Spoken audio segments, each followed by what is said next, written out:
Doğu Türkistan, cam sarayın içindeki çığlık. Bir zamanlar, Uygurların güneşi, özgürce doğardı Doğu Türkistan'ın semalarında.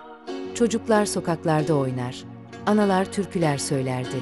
Biz vardık, biz nefes alıyorduk. Ta ki bir karanlık, sinsice çöreklenene kadar. Bugün, Müslüman bir halk, dininden, dilinden, kimliğinden dolayı bir soykırımın gölgesinde çırpınıyor. Ama ne hazindir ki, Müslüman ülkelerin çoğu sessiz. Kimisi Çin'le aynı safta, kimisi üç maymunu oynuyor.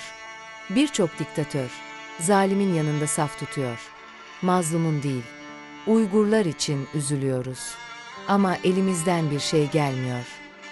Bu söz, sadece bir mazeret değil, bir terk ediştir. Bu düşünce, Doğu Türkistan'ı unutmak için bahane arayanların sığınağıdır.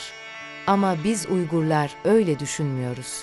Çünkü biz hala ayaktayız. Çünkü biz hala inanıyoruz.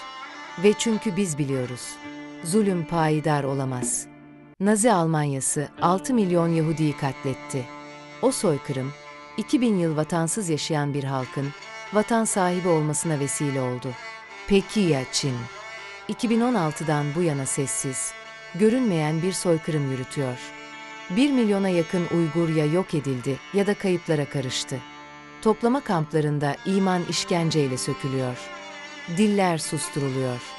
Kimlikler siliniyor. Ama dünya suskun. Çünkü Çin büyük, Çin güçlü sanıyorlar.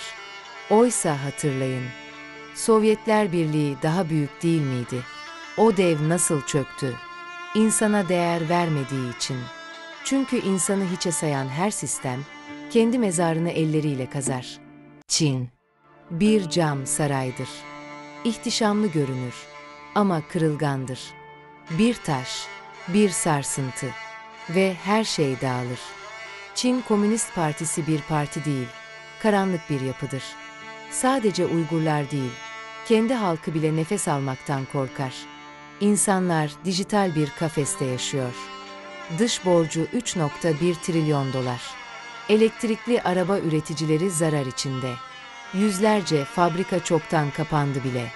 Ve biz Uygurlar bu sistemin içinde yaşamış. Onu en iyi tanıyan milletiz. Çin'in aile hekimiyiz. Dostlar, bu camdan saray yıkılacak. Bir taşla, bir kıvılcımla. Doğu Türkistan Çin'in değildir. Onu Çin'e satanların da değildir. O toprak bizimdir. Bizim analarımızın duasında. Bizim şehitlerimizin kanında. Bizim çocuklarımızın gözyaşında saklıdır o toprak. Kimse Uygurların cenazesi kaldırılmıştır diye sevinmesin. Ve Allah'ın izniyle o topraklara yeniden kavuşacağız. Çünkü biz kaybetmedik. Çünkü biz unutmadık.